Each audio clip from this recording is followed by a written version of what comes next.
बिस्मिल्लाहिर्रहमानिर्रहीम। अस्सलाम वालेकुम नाज़रीन, आप यूट्यूब चैनल देख रहे हैं, मैं इमरान खान हूँ। ख़बरें बहुत सारी हैं, लेकिन सबसे पहले मोहम्मद रिजवान से शुरू करते हैं।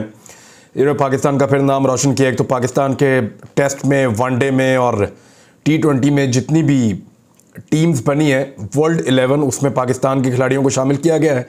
ख़ास तौर पे बाबर आजम को कैप्टन बनाना पाकिस्तान के लिए बहुत बड़ा ये ऑनर है। और इंडियन खिलाड़ी नज़रअंदाज हुए हैं, यानी वो मुतासर नहीं कर सके ICC को कि वो अपनी टीम ऑफ द ईयर जो बेस्ट टीम है उसको अनाउंस करते हुए उनको शामिल करें।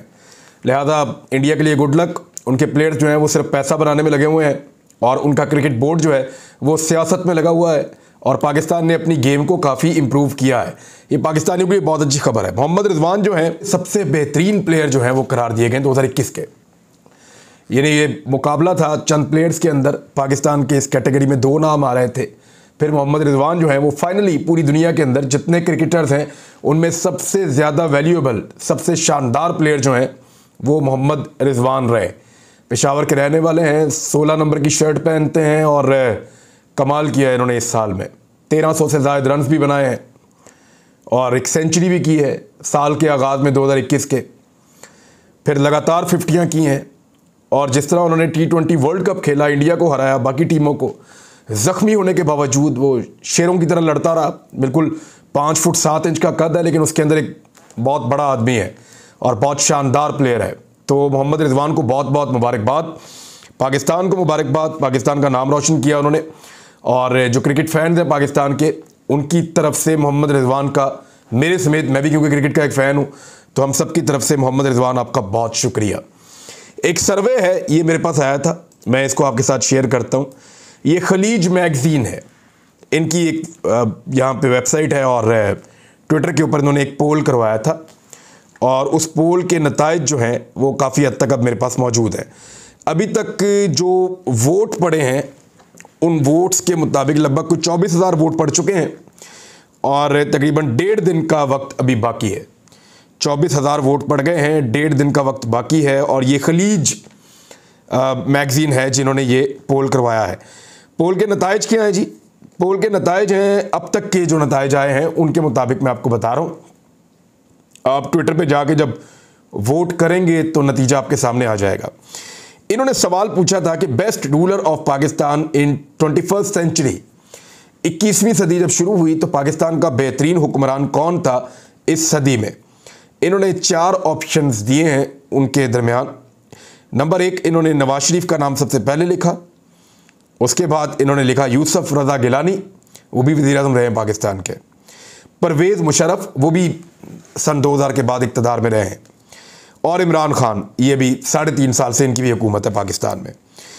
तो जो वोट पड़े हैं वो लगभग 24,000 वोट अब तक पड़ गए हैं। और परसेंटेज में आपको बता देता हूँ कि जो दुनिया भर से लोगों ने इसमें, अब ये खाली पाकिस्तान में नहीं हो रहा, ये खलीज मैगज़ीन है, तो वो ये कहते हैं कि 86% यानी 86% लोगों का ख्याल है कि इमरान खान बेहतरीन हुक्मरान रहे पाकिस्तान की 21वीं सेंचुरी में।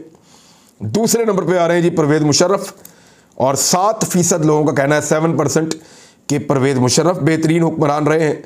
तीसरे नंबर पे आ रहे हैं नवाज शरीफ, 6% लोगों का कहना है कि नवाज शरीफ बेहतरीन हुक्मरान रहे हैं। और चौथे नंबर पे आ रहे हैं यूसुफ रज़ा गिलानी के 100 में से सिर्फ 1% लोगों का, 1% लोगों का ये कहना है कि यूसुफ रज़ा गिलानी एक बेहतरीन हुक्मरान थे पाकिस्तान के लिए।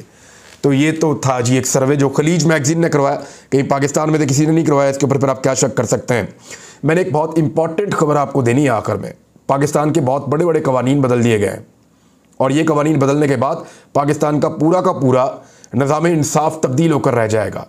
पुलिस कैसे काम करेगी, मुजरिमों को कैसे पकड़ा जाएगा, बहुत सारे लोगों के लिए बहुत सख्त वक्त आने वाला है। और बहुत सारे लोगों के लिए, यानी आम पाकिस्तानियों के लिए बहुत सारी अच्छी खबरें हैं। बहुत बड़ी इनकलाबी तब्दीलियां हैं जो अब कर दी हैं हुकूमत ने। उसका जो मुसव्वदा है वो क्या कह रहा है, हुकूमत ने क्या फ़ैसला कर लिया और क्या चीज़ हो रही है, मैं आपको इस वीलॉग के आखिर में बताता हूँ। लेकिन एक चीज़ और है जो बहुत अहम है। बड़े फ़ख्र के साथ एक ट्वीट किया गया फैसल जावेद की जानिब से। ये सेनेटर फैसल जावेद जो है, इनका ताल्लुक़ पाकिस्तान तहरीक इंसाफ से। इन्होंने कहा पाकिस्तान ने 6 माह के अरसे में सबसे ज़्यादा IT बरामदात अबूर कर ली हैं। माली साल 2021-22 के दौरान अब तक IT बरामदात 1.302 अरब डॉलर हैं, यानी 1.3 अरब डॉलर आप कह लें कि ये पाकिस्तान की अब तक की बरामदात हैं जो आईटी के शोबे की हैं। गुज़िश्ता साल की निस्बत ये 36% ज़्यादा है और उम्मीद है कि पाकिस्तान ये एक माली साल मुकम्मल होने पर 3.5 अरब डॉलर का हिस्सा अबूर करने में कामयाब हो जाएगा। यानी पाकिस्तान 3.5 अरब डॉलर की आईटी बरामदात कर सकता है। ये बहुत बड़ी कामयाबी बताई जा रही है। अब मैं आपको बताता हूं कि इंडिया ने सन 2021 में कितने अरब डॉलर्स की आईटी बरामदात की हैं, पता है आपको? ये खबर है मेरे पास। मैं क्योंकि जब पाकिस्तान के बारे में मैंने ये पढ़ा, मैंने कहा देखते हैं इंडिया क्या कर रहा है। इंडिया पाकिस्तान से बड़ा तो है, लेकिन पाकिस्तान के पास भी अपॉर्चुनिटीज़ वही हैं जो इंडिया के पास हैं। तो India exports of software services excluding export through commercial presence, इसको आप निकाल दें बीच में से, are estimated at united state dollar 133.7 billion during 2020-21। 133.7 अरब डॉलर्स, 133.7 अरब डॉलर्स ये इंडिया की एक साल की आईटी बरामदात हैं। 133.7 अरब डॉलर। और पाकिस्तान सिर्फ क्या, हमने टारगेट रखा हुआ 3.5 अरब डॉलर्स, बहुत कम है, पीनट है। हम इसको 30 अरब 40 अरब डॉलर तक ले जा सकते हैं और पाकिस्तान ये कर सकता है। नौजवानों को चाहिए कि आईटी के अंदर घुस जाएं और इसके अंदर जितना हो सकता है इल्म हासिल करें, इसके ऊपर जितना हो सकता है काम करें, सॉफ्टवेयर के अंदर जाएं, कंपनीज के अंदर जाएं, काम करें, ऑनलाइन काम करें, इसको जितना ज़्यादा हो सकता है इसको सीखें। पोटेंशियल बहुत है, मार्जिन बहुत है, पूरी दुनिया को ज़रूरत है। इंडिया जो है वो दुनिया से पैसा कमा रहा है, पाकिस्तान क्यों नहीं कमा सकता? इंडियन नौजवान आगे से आगे बढ़ रहे हैं, पाकिस्तानी क्यों नहीं बढ़ सकते? बिल्कुल बढ़ सकते हैं। 133.7 अरब डॉलर इंडिया कमा रहा है और पाकिस्तान कितना कमा रहा है? यानी हमारा हदफ जो है वो 3.5 अरब डॉलर है, जो बहुत कम है, बहुत ज़्यादा कम है, बहुत से भी बहुत ज़्यादा कम है। तो पाकिस्तान को इसके अंदर मज़ीद काम करने की और ज़ोर लगाने की ज़रूरत है। अब ये पैसा कितना है, ज़रा इसका अंदाज़ा आप ऐसे लगाइए कि सऊदी अरब ने सन 2020 में जो तेल बेचा है वो है 113.7 अरब डॉलर। यानी सऊदी अरब जितना तेल बेच के पैसा कमाता है उससे ज़्यादा इंडिया सॉफ्टवेयर बेच के पैसा कमाता है। तो पाकिस्तान को क्या होता है? पाकिस्तान भी ये कर सकता है। पाकिस्तानी नौजवान कम तो नहीं है किसी से, ना दिमाग में कम है, ना किसी और चीज़ में कम है। हम म्यूज़िक इंडिया से अच्छा बना लेते हैं, बहुत सारी चीज़ों में इंडिया से बहुत आगे हैं। तो यहाँ पे आगे क्यों नहीं निकल सकते? बिल्कुल निकल सकते हैं, हम ये कर सकते हैं और हमें ये करना होगा। और पाकिस्तानी नौजवानों का, अगर पाकिस्तान का कर्ज उतारना है, पाकिस्तान को आगे लेकर जाना है, तो फिर आईटी का शोबा एक ऐसा है जो अब ये फ्यूचर का ऑयल है, ऑयल मार्केट है, समझ लें आप। जिस तरह सऊदी अरब को अल्लाह ताला ने तोहफा दिया था कि उनके पास तेल है, इसी तरह अल्लाह ताला ने नौजवान हमें तोहफे में दिए हैं जिनके पास दिमाग है। और अगर वो दिमाग आईटी में खपाएंगे तो फिर ये इंडिया से हम एक बहुत बड़ा चंक 30 अरब 40 अरब डॉलर तक हम ले सकते हैं। बस सिर्फ कमर कसने की देर है, नौजवानों को इसके बारे में गाइड करने की देर है। इस पे पॉलिसीज बननी चाहिए और इस पे काम होना चाहिए। भारत काम हो रहा है, पाकिस्तान आगे तो इसमें बढ़ रहा है। हर साल कोई 20-30-40% अब आगे चले जाते हैं। 41% लास्ट ईयर गए थे, लेकिन हमें इससे बहुत दुगनी तिगनी रफ्तार से आगे बढ़ना होगा ताकि हम कंपीट कर सकें बाकी लोगों को और मार्केट में अपनी जगह बना सकें। अब आ जाए उन कवानीन की तरफ जिसके बारे में मैं बात कर रहा था। पाकिस्तान ने अपने जो फौजदारी कवानीन है उसके पूरे स्ट्रक्चर के अंदर तब्दीली करने का फैसला किया है और इस पर वजारत कानून ने बहुत काम किया है। वज़ीर-ए-आज़म पाकिस्तान इमरान खान साहब ने इसके ऊपर जो है वो बदलने की, फौजदारी जो मुकदमात का कानून है उसको बदलने की मंजूरी दे दी है। इमरान खान साहब ने मंजूरी दे दी है और इस पर जो वज़ीर कानून है फ़रूक नसीम साहब, उन्होंने और उनके साथियों ने बहुत ज़्यादा काम किया है। अब ये कानून के मुताबिक FIR की डिजिटलाइजेशन हो जाएगी, ट्रायल का तरीकाकार तब्दील होगा, अपील का तरीकाकार, इलेक्ट्रॉनिक और डिजिटल ज़राए से जो शवाहिद इकट्ठे किए जाते हैं वो भी शामिल होगा इसके अंदर। फौजदारी निज़ाम में बैनुल-अक़वामी मेयार के मुताबिक जो है वो जदीद चीज़ें, जदीद आलात इस्तेमाल किए जाएंगे। प्ली बारगेन और वीडियो के शवाहिद के तौर पर इस्तेमाल करना, यानी वीडियो अभी तक पाकिस्तान में ऑडियो वीडियो वो शवाहिद के तौर पे इस्तेमाल नहीं होती, लेकिन दुनिया में होती है। पाकिस्तान के कवानीन बहुत पुराने हैं, बहुत पुराने हैं। यानी एक कानून और है, फ़ौज को बदनाम करने के ऊपर कोई ख़ास सज़ा नहीं थी, अब ये सज़ा जो है वो 2 साल कर दी गई है और एक नए सेक्शन का इजाफा किया गया पाकिस्तान पीनल कोड में, PPC में। फ़ौज को आप बदनाम करेंगे 2 साल कैद हो जाएगी, 5 लाख रुपए जुर्माना होगा। ये तो ठीक ही किया है। ये जो 5th जनरेशन वॉर चल रही है ना, इसके अंदर भी ये ठीक है। वफाकी हुकूमत का कहना है कि हुकूमत ने अमेरिका और बरतानिया तर्ज का आज़ाद प्रोसिक्यूशन सर्विस का नया कानून लाने का भी फैसला कर लिया है, जो इसमें शामिल है। फौजदारी कवानीन में तब्दीली से पुलिस और अदालती निज़ाम में इनकलाबी तब्दीलियाँ आने वाली हैं। तब्दीलियाँ क्या हैं, ज़रा ये देख लें। 600 से ज़्यादा नकात और 600 से ज़्यादा तरामीम है जो पाकिस्तान के फौजदारी कवानीन के अंदर की जा रही। फौजदारी कानून कौन सा होता है? जिसके अंदर जराइम शामिल होते हैं। नॉर्मली जो जराइम होते हैं, जो थाने, पुलिस, कचहरी, जिसके अंदर ये सारे वो कवानीन हैं, इनके अंदर तब्दीलियाँ की जा रही हैं। अच्छा, इसमें जो पाकिस्तान ने जिन कवानीन को तब्दील किया है उसमें 278 सफ़ात पर मुश्तमिल एक दस्तावेज़ है पूरी की पूरी, और इसका आप मुताला करें तो आपको पता चलता है कि जो क्रिमिनल प्रोसीजर है, कोड ऑफ क्रिमिनल प्रोसीजर 1898 ये तब का चल रहा था, उसमें तब्दीली की गई है। पाकिस्तान पीनल कोड 1860 ये तब से चल रहा था, उसमें तरामीम की गई हैं। कानून शहादत 1984 उसमें तब्दीलियाँ की गई हैं, और पाकिस्तान प्रिजन रूल्स 1978 इसमें तब्दीलियाँ की गई हैं, और कुछ फॉरेंसिक एजेंसियाँ और नया फॉरेंसिक का निज़ाम, उसके लिए भी तजावीज़ इसके अंदर शामिल की गई हैं। मुल्क की 70 साल तारीख में ये पहली मरतबा ऐसे हो रहा है कि पाकिस्तान अपने फौजदारी कवानीन को ठीक कर रहा है। ये वो कवानीन है जो आम आदमी के साथ जुड़े हैं। अशराफिया को तो ज़रूरत ही नहीं पड़ती, उनके तो आगे पीछे पुलिस है, उनको कभी कोई चोरी, डकैती, इन चीज़ों का सामना ही नहीं करना पड़ता। अशराफिया का झगड़ा किसी से नहीं होता, मारकुटाई नहीं कर सकते वो, और सैकड़ों चीज़ें ऐसी हैं जिनसे अशराफिया का कभी ताल्लुक नहीं होता, इसलिए वो इनके ऊपर कभी तवज्जो नहीं देते कानून बनाने पे। हर आम आदमी को रोज़ाना उनका सामना करना पड़ता है। तो यहाँ पे ये तब्दीलियाँ की गई हैं। ये नया निज़ाम क्या है, किस तरह काम करेगा, और किस तरीके से जल्दी जल्दी अदालतों में केसेस आगे बढ़ेंगे, ये अब मैं आपको बताने वाला हूँ। आम तौर पे जो जराइम होंगे उनके मुकदमात 5 साल तक सज़ा के लिए जो मामलात हैं वहाँ प्ली बार्गेन हो सकेगी। आम जराइम की सज़ा 5 साल से कम होकर सिर्फ 6 माह रह जाएगी, और ताहम जो कत्ल, ज़्यादती, दहशतगर्दी, गद्दारी, संगीन मुकदमात में प्ली बार्गेनिंग कभी नहीं होगी, वहाँ माफ़ी नहीं मिल सकेगी। और इन तरामीम के मुताबिक फुटेजेस, तस्वीर और ऑडियो रिकॉर्डिंग्स को बतौर शहादत कबूल किया जा सकेगा।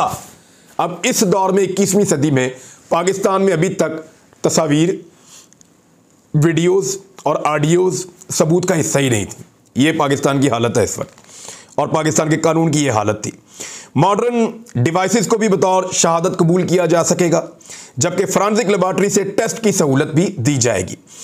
अच्छा, इसमें SHO के लिए, जो आपका सीनियर हाउस ऑफिसर होता था, पुलिस वाला SHO जो थाने में होता है, उसके लिए ज़रूरी हो गया कि कम से कम ग्रेजुएट होगा। ये नहीं कि पुराना रैंकर चला रहा है नीचे से, और वो FA भी नहीं, पता नहीं किस तरह नकल करके मैट्रिक किया हुआ था, वो आके SHO लग गया। नहीं, अब ये नहीं होगा।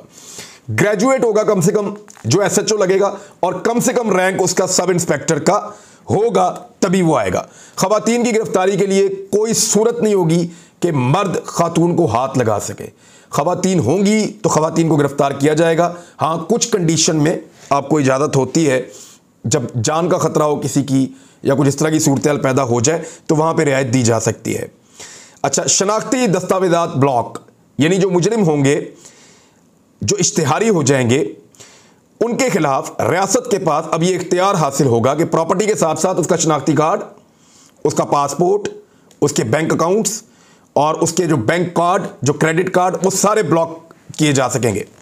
अच्छा, जो रेप केसेस हैं उनमें DNA टेस्ट लाजमी करार दे दिया गया है। ये 72 घंटों के अंदर हो जाता है। ग्रेड 19 का अफसर इस मामले को हैंडल करेगा।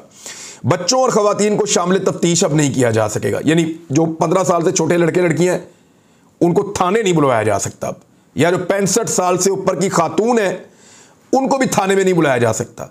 अगर इनकी तफ्तीश करनी है तो घर जाके करनी है, यानी इन लोगों से अगर कोई सवाल जवाब करना है या इनसे तफ्तीश करनी है, 65 साल से ऊपर खातून या 15 साल से छोटे जो कम उम्र बच्चा या बच्ची, उनसे तफ्तीश ज़रूरी है तो उनकी रिहाइश गाह पर जाके तफ्तीश की जाएगी, थाने नहीं बुलाया जाएगा। लफ्ज़ पागल को बदल दिया है ज़हनी खराबी से, ये भी एक बेहतर चीज़ है। अच्छा, बरीयत और झूठे केसेस पर हर्जाना, अब जज साहब के पास अब ये इख्तियार हो जाएगा आइंदा, यानी नई तरामीम में 245 एक सेक्शन है उसका इजाफा किया गया है। जज के पास ये इख्तियार आ गया है कि अगर कोई पार्टी गलत केस करती है और जज साहब फैसला दे देते हैं दूसरी पार्टी के हक में, तो वो उस पार्टी से सवाल उठा सकते हैं कि तुमने ये केस क्यों किया, इसकी वजूहात बयान करो, और फिर उस पार्टी के ऊपर जिसने झूठा केस किया है उल्टा उसके ऊपर केस हो सकता है उसी अदालत के थ्रू। अब ये भी इख्तियारात आ जाएंगे। 9 माह में केस की समाअत मुकम्मल की जाएगी। और ये सेक्शन 265 पी के तहत अदालतों को किसी भी केस की समाअत 9 महीने में मुकम्मल करनी पड़ेगी। नहीं कर पाएंगे तो हाई कोर्ट को रिटर्न में जवाब देना पड़ेगा कि हम क्यों नहीं कर पाए, और हाई कोर्ट फिर नई तारीख देंगे कि इतने दिनों के अंदर अंदर ये फैसला करके दें। ये जो केसेस लटके रहते थे ना, 2-2 साल, 10-10 साल, 20-20 साल, दादे का केस पोता लड़ रहा है, नहीं, अब 9 महीने के अंदर अंदर हर केस का फैसला होगा। और अगर नहीं हुआ फैसला तो फिर हाई कोर्ट को लिखकर बताना पड़ेगा कि क्यों नहीं हो पाया, और हाई कोर्ट फिर उसके बाद तारीख देगी, उस तारीख के अंदर अंदर वो करना पड़ेगा। समाअत जब भी किसी केस की मुकम्मल होगी 1 महीने के अंदर अंदर हर हाल में उसका फैसला सुनाया जाएगा। ये सेक्शन 366 इसके अंदर ऐड किया गया है। पुलिस के लिए फंड्स जारी किए जाएंगे, उनको बढ़ाया जाएगा इन्वेस्टिगेशन के लिए, उनके दफ्तर के लिए, स्टेशनरी के लिए। ये सारे पैसे जो है वो लोगों की जेबों में से पुलिस वाले निकालते थे, और वो भी क्या करें, अपनी जेब से तो नहीं डाल सकते थे, हुकूमत देती नहीं है पैसा, तो अब उनके बकायदा फंड्स जारी किए जाएंगे और ये सारी चीज़ें और जदीद आलात और कंप्यूटर इनको फ्राहम किए जाएंगे। खातून का पीछा करने पर सज़ा, ये दफ़ा 354B का इजाफा किया गया पाकिस्तान पीनल कोड में, PPC के अंदर, पहले ये नहीं थी।